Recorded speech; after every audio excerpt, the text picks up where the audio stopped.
Madam Principal, Dr. Satya Upadhyay, other distinguished guests on the dais, fellow teachers, and dear students.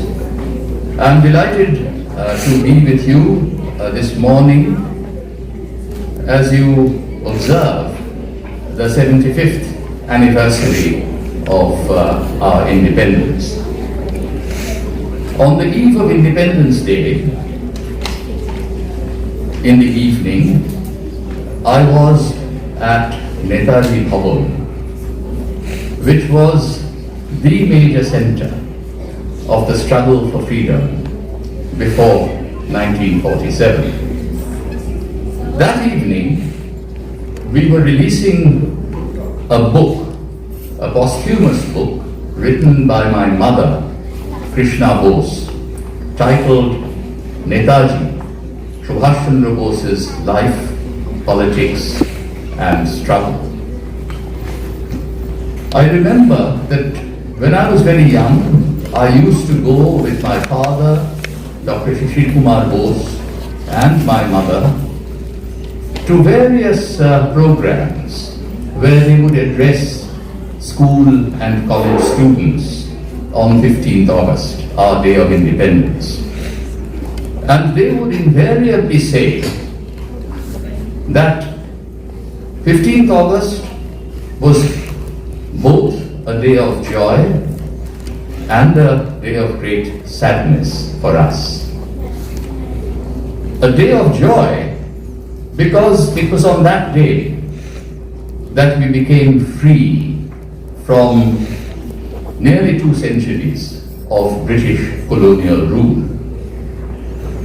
A day of deep sorrow and sadness because on the 15th August, our country was divided ostensibly along religious lines.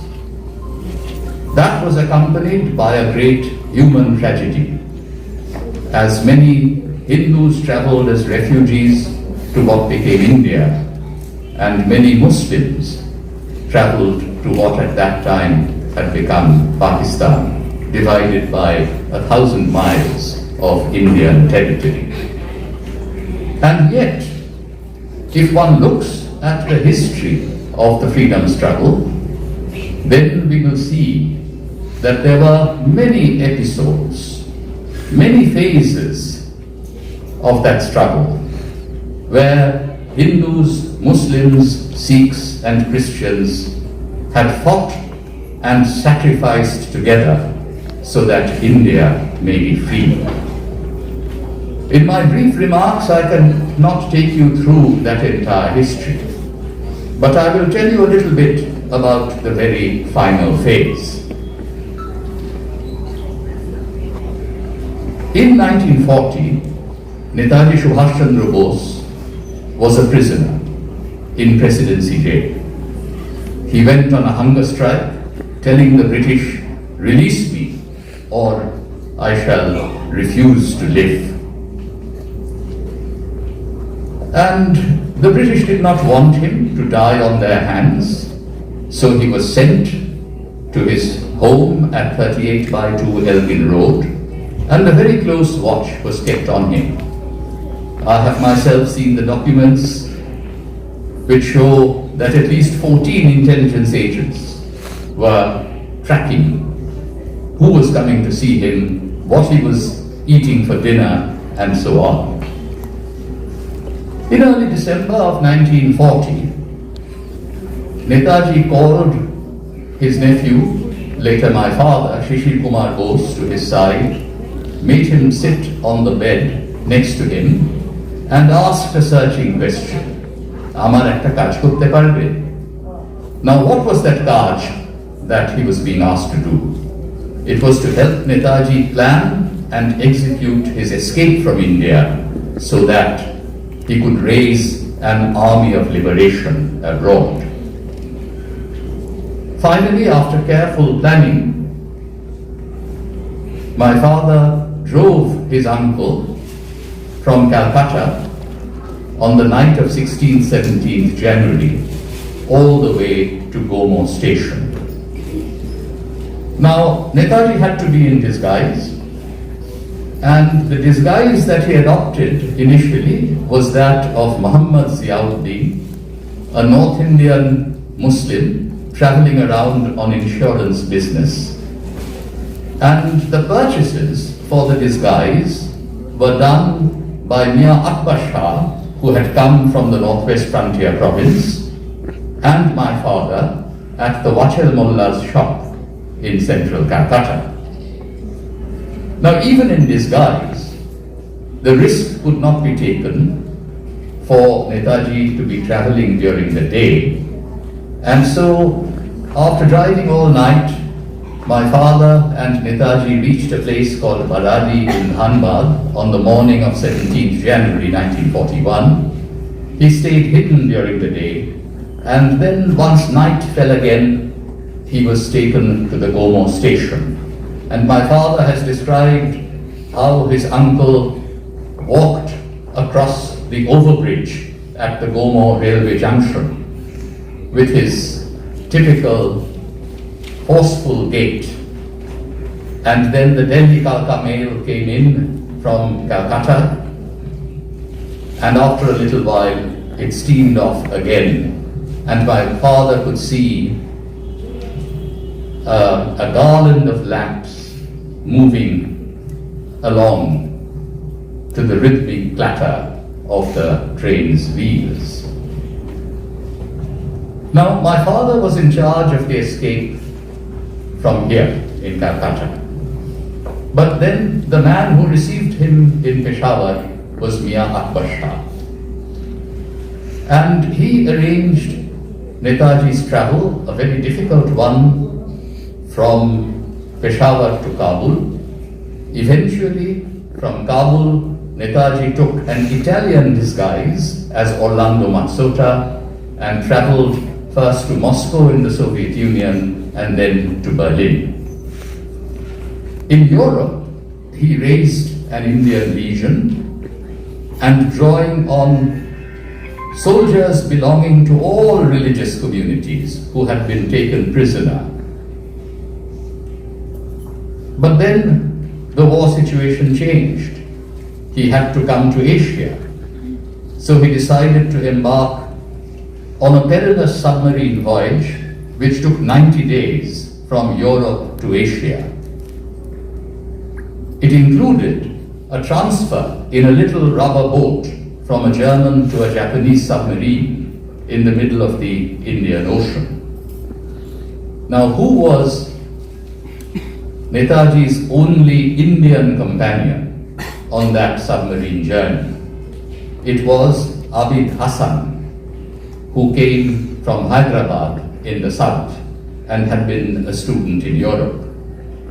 And growing up, I had the very good fortune of hearing the stories of the submarine voyage, of Netaji's activities both in Europe and Asia from Abid Hassan, who used to come and stay in our home, first at One Woodburn Park and then in our current home in Boshundhara at 90 Sharat Post Road.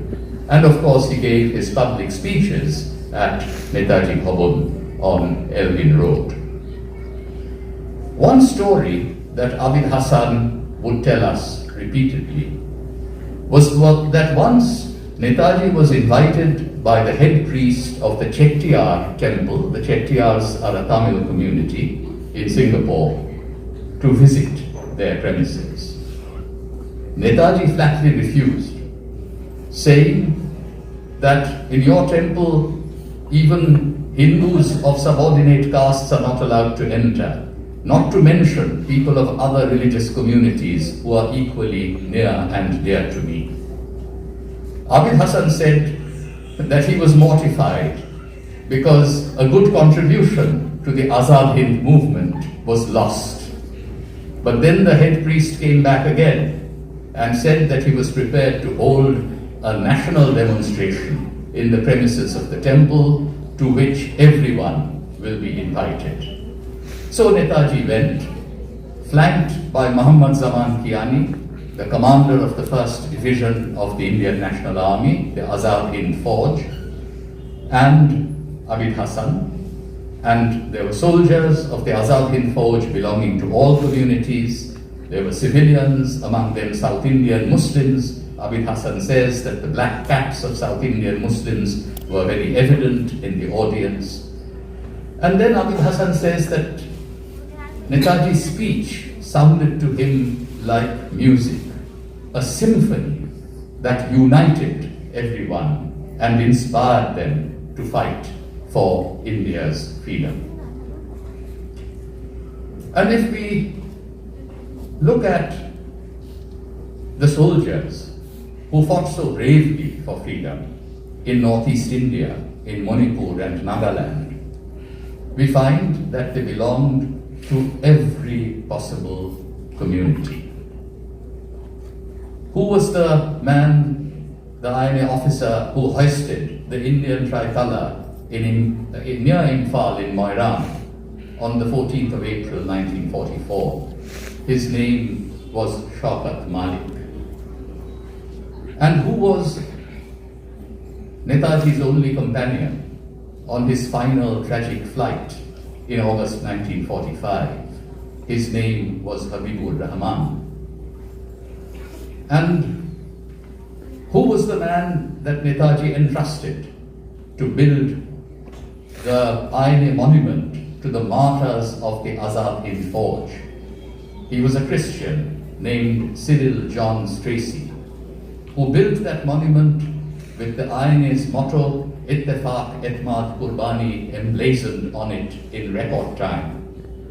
Tragically, of course, it was dynamited by Mountbatten's forces in September of 1945, but then decades later, in 1995, the Singapore government rebuilt a memorial to the fallen heroes of the Indian National Army. And even though militarily the Azad Hind Fauj had been pushed back, their dream of reaching Delhi was not achieved in a military sense. Netaji had given them the inspiring call, Chalo Delhi, on to Delhi. But Netaji and the INA, through their miraculous achievements, were able to turn a military setback into a resounding political victory. And that happened when the British decided to put on trial at the Red Fort 3 officers of the INA in November 1945. And who were they? Prem Kumar Saigal, a Hindu, Shahnawaz Khan, a Muslim, and Gurbaksh Singh Dhillon, a Sikh. And the whole country came out in a huge tumult in support of the soldiers of Netaji. And that was the final movement that convinced the British that they would have to quit India. And Mahatma Gandhi, whom Netaji had addressed as the father of our nation, came out and said that Netaji's name was not one to conjure with. And now, even the regular forces that had remained insulated from the swirling currents of popular discontent during the non-cooperation and civil disobedience movements had been won over through Netaji's magnetism to the cause of India's freedom. It is a great pity that Netaji made the supreme sacrifice in the battle for freedom on the 18th of August 1945. Because apart from Mahatma Gandhi, the other leaders were not able to work out an equitable power-sharing arrangement once the British left, so that India could remain united. There were last-ditch attempts made, but they all failed. Netaji Subhash Chandra Bose was the only leader who had the absolute trust of all the religious communities of India and all the linguistic groups of India. He believed in assuring equal rights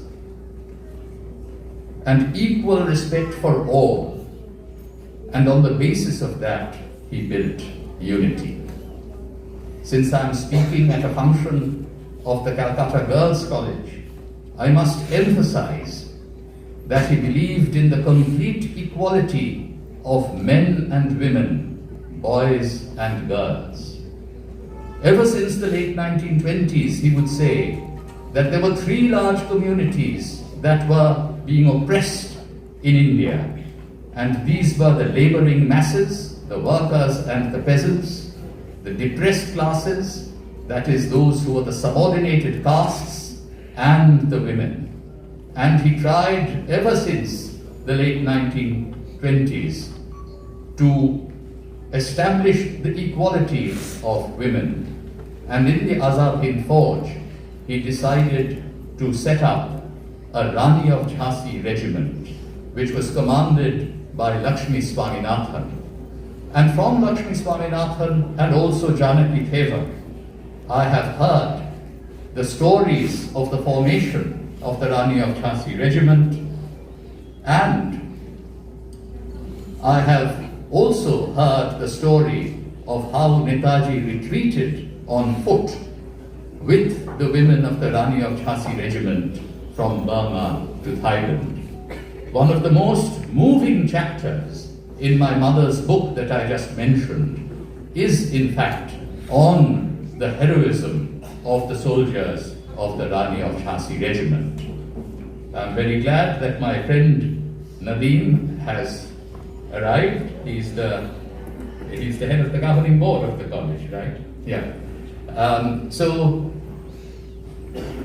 Netaji had said to his followers in Southeast Asia, when he first took over the leadership of the Azad Hind movement on the 4th of July 1943 in the Cathay Theatre of Singapore, that he had said, "हम जिंदा रहे या मरे वो कोई बात नहीं है, अहम बात ये है, सही बात ये है, हिंदुस्तान आजाद होगा."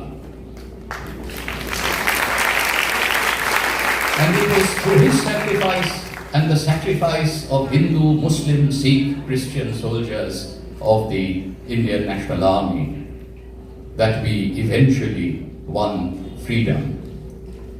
He issued his last order of the day on the 15th of August 1945, in which he had said, "Never for a moment falter in your faith in India's destiny. India shall be free, and before long." And that prophecy, that forecast, came true within just 2 years. Finally, I should tell you that you must listen to the wonderful songs of the Indian National Army that were composed by its orchestra. When Netaji first arrived in Singapore on the 2nd of July of 1943, he was greeted by a song, "Subhashaji, Subhashaji, wo jaan Hind aa gaye, hai naaz jis pe Hind ko, wo shaan Hind aa gaye." It was a song composed by Mumtaz Hussain, a poet and lyricist from the Lalpur district of Punjab, where my father was eventually imprisoned after spending time in the Red Fort and the Lahore Fort. And the tune was given by Ram Singh Thakur, borrowing in this instance from a Scottish marching tune. And then there were other very famous songs which you must have heard. "Hum Delhi Delhi jayenge, hum bigri Hind banayenge," or of course the famous "Kadam Kadam Badhaye Ja," which ends by saying, "Chalo Delhi pukar ke, qaumi nishan sambhal ke, lal kile pe gaah ke, lehraye ja, lehraye ja." Let me end by singing for you, not the national anthem, so you can remain sitting.